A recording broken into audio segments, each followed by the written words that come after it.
UNESCO ने इस वर्ष की जो विश्व युवा कौशल दिवस की थीम दी है वह दी है skill for a shared future, यानी साझा भविष्य के लिए कौशल।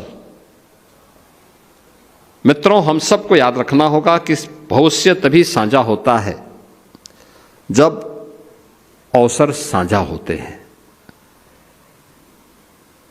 और अवसर तब साझा होते हैं जब उस सोच की कोई सरकार हो और देश की सबसे बड़ी आबादी का राज्य होने के नाते हमें इस बात पर गौरव की अनुभूति होती है कि देश के अंदर ही नहीं बल्कि दुनिया के अंदर सबसे ज़्यादा युवा वर्क फोर्स हमारे पास है।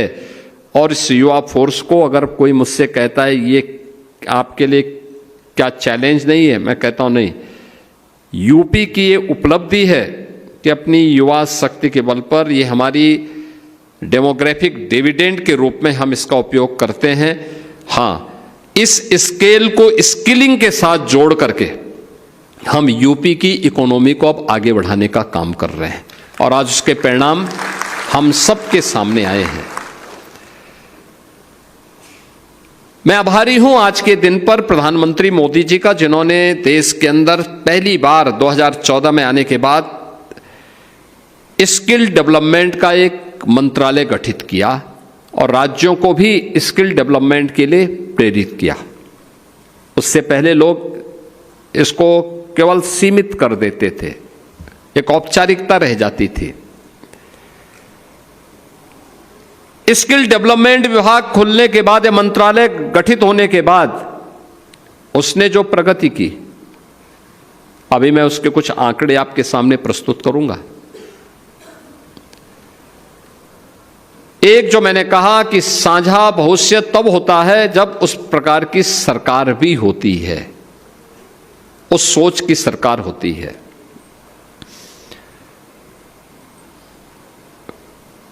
दो 2017 आप में से जितने युवा हैं तब आप अपने मां बाप के साथ बच्चे रहे होंगे, यानी 10 वर्ष पहले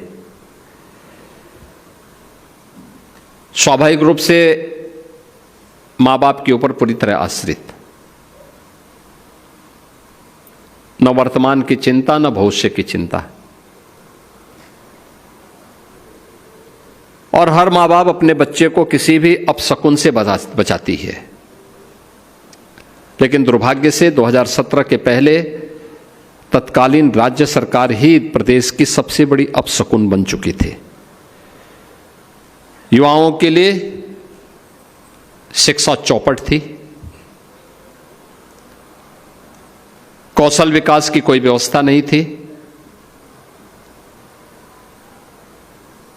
मॉडर्न टेक्नोलॉजी के साथ युवाओं को जोड़ने के लिए कोई भी प्रयास नहीं थे। स्कूली शिक्षा हो या कोई भी अभियान, ये सभी नदारद थे।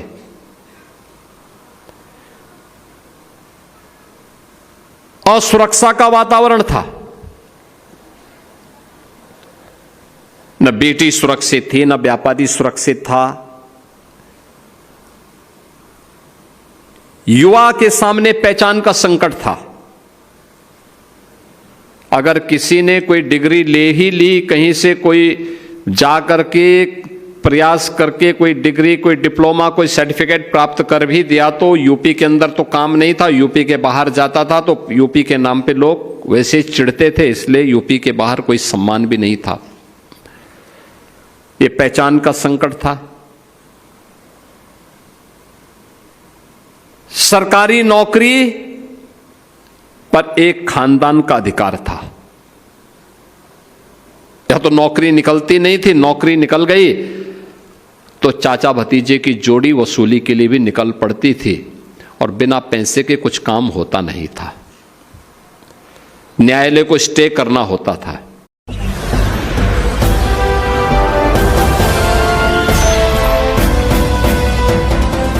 आप देख रहे हैं लाइव न्यूज 99, राष्ट्र सबसे पहले।